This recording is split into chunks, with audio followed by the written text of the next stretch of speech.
আসসালামু আলাইকুম, আশা করি সবাই ভালো আছেন। আমি আজকে আপনাদের রান্না করে দেখাবো মগজ ভুনা। তাহলে ভিউয়ার চলো রান্নায় চলে যাই। চুলায় আমি একটা কড়াই বসিয়ে দিয়েছি, এর মধ্যে তেল দিয়ে দিয়েছি। তেলটা গরম হয়ে গিয়েছে, তার মধ্যে আমি 3টা তেজপাতা দিয়ে দিচ্ছি, 1 কাপ পেঁয়াজ কুচি দিয়ে দিচ্ছি,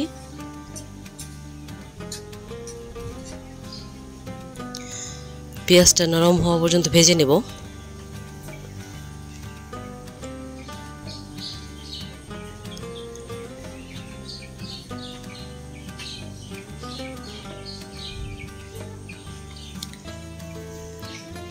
পেঁয়াজটা ভেজে নিলাম। এখন আমি এখানে কাঁচামরিচ দিয়ে দিচ্ছি। কাঁচামরিচ কয়েকটা আমি ফালি করে নিয়েছিলাম।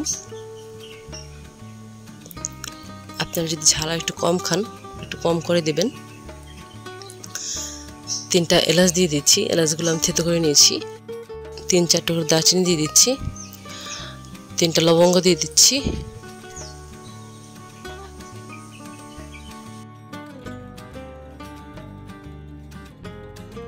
এখন আমি স্বাদ মতো লবণ দিয়ে দিচ্ছি, 1 টেবিল চামচ আদা রসুন পেস্ট দিয়ে দিচ্ছি। এখন আমি ভালো করে ভাজা ভাজা করে নিচ্ছি।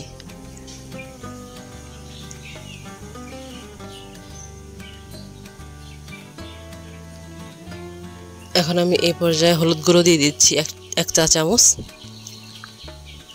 হাফ চা চামচ মরিচ গুঁড়ো দিয়ে দিচ্ছি,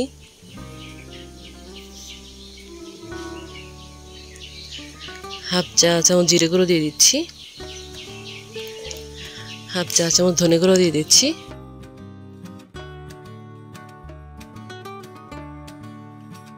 এখন আমি মশলাগুলো ভালো করে ভেজে নিচ্ছি।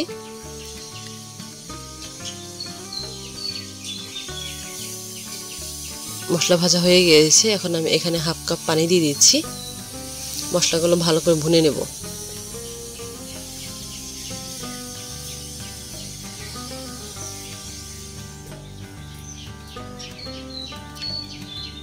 ভিউয়ার্স, আমি এখন এর মধ্যে গরম মশলা গুঁড়ো দিয়ে দিচ্ছি হাফ চা চামচ,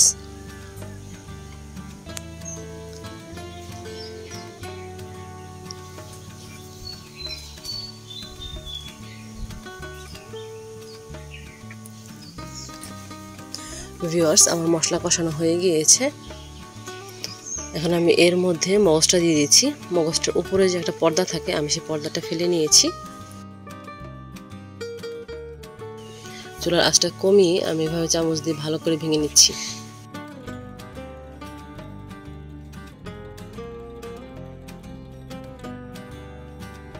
ভাঙা হয়ে গিয়েছে, এখন আমি এ পর্যায়ে চুলার আঁচটা একটু বাড়িয়ে দেব। ভালো করে কষিয়ে নেব।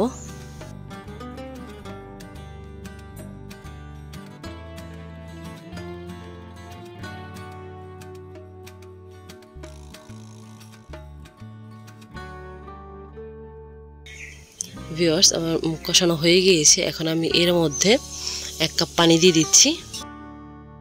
পানিটা দিয়ে ভালো করে নেড়ে আমি ঢাকনা দিয়ে ঢেকে দেবো 7-8 মিনিটের জন্য।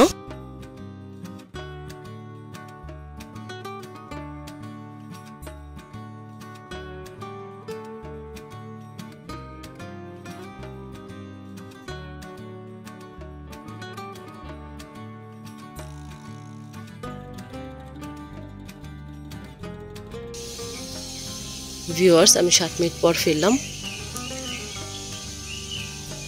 এখন আমি ভালো করে নেড়ে নিচ্ছি।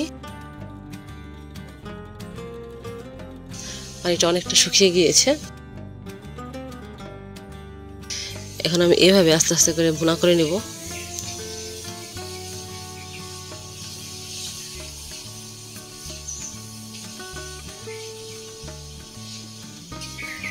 আমার মগজ ভুনা অলমোস্ট হয়ে গিয়েছে।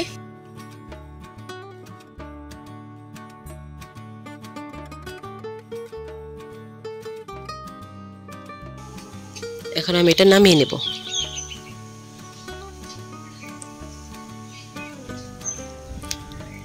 ভিউয়ার্স, হয়ে গেল আমার গরুর মগজ ভুনা।